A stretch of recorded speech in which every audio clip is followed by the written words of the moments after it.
danger can be averted or considerably reduced by the use of comparatively simple measures. To understand how you can protect yourself against fallout, you must know something of its nature.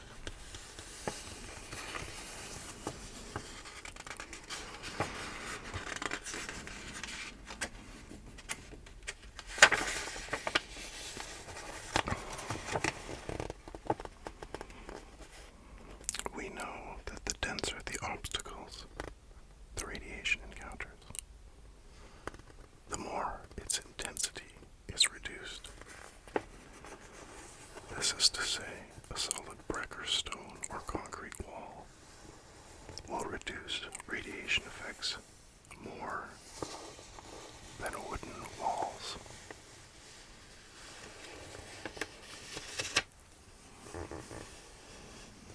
Where and when fallout shelters should be used. Danger from radioactive fallout may occur in any part of Canada if a nuclear war occurs, and it will be the greatest in the southern parts of the country. It would be just as great in rural areas as in towns, and in small communities as well as large. It may come from bombs dropped on defense bases or on large centers of ports selected as targets. From bombs going off in aircraft shot down in battle, or from missiles that miss their targets. Consequently, it is prudent for all Canadians to consider protection against this risk in their homes. It's not a blast shelter. It's for the fallout. Until you build your shelter, if an attack should come, you should take refuge in a basement, in a corner, if possible under a heavy table or other support on which should be piled as much heavy material as possible: bricks, books, piles of newspaper, lumber, etc. You should lie there for about 48 hours, or until notified. You can come out. It's much better in such circumstances to suffer from hunger, cold, thirst, or other hardships than to run the risk of death or serious injury from radiation poisoning.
example, a shelter is to accommodate 5 people.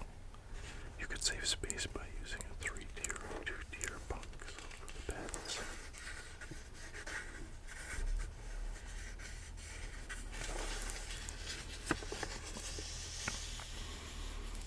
Dust.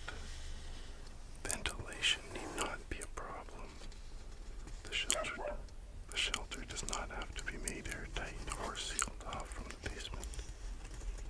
Radiation does not travel with air movement, and provided the house itself is closed up in the normal way, doors and windows closed, radioactive dust will be kept outside.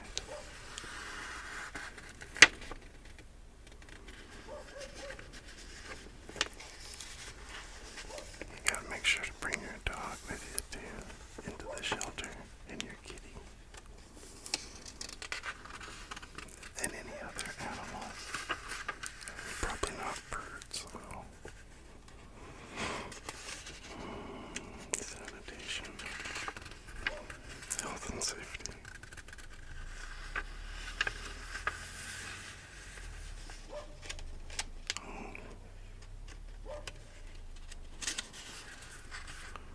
Leaving the shelter. Looks like you should have a radio. Do you have one of those crank radios?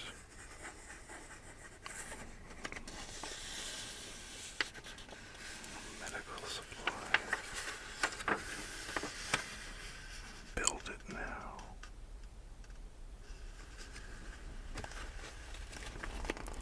So at this point of the book, reading through, you will realize there's a great deal you can do to protect yourself and your family from the dangers of radioactive fallout.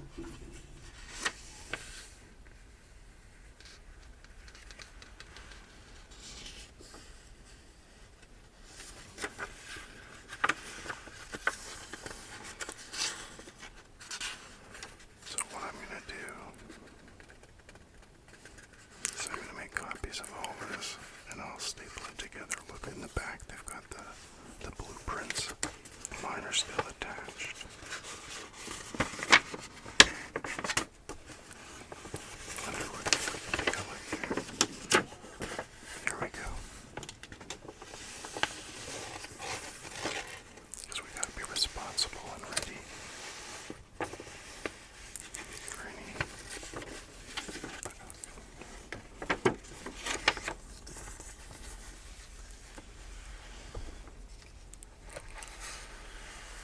You don't have to be scared.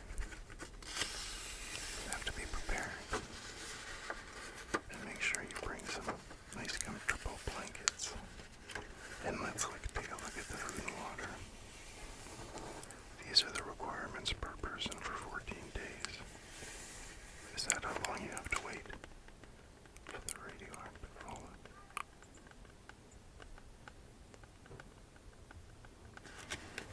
Okay, let's take a look. 4 cans of milk.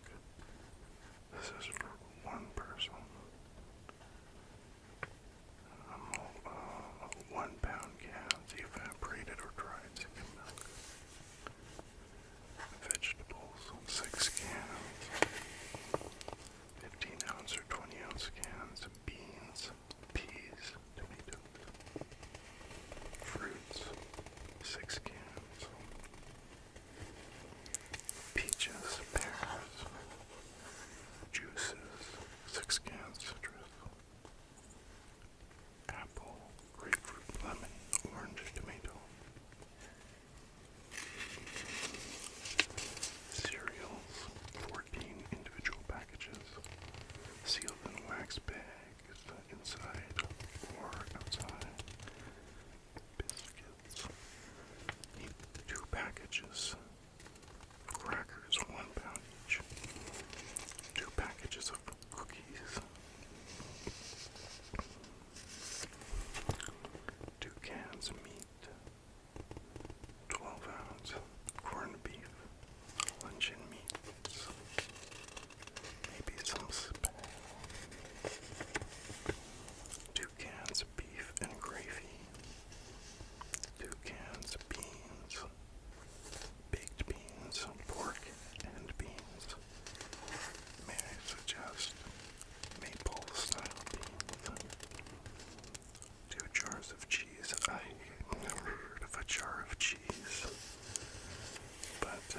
sounds good. Now I get 2 jars of cheese and 2 cans.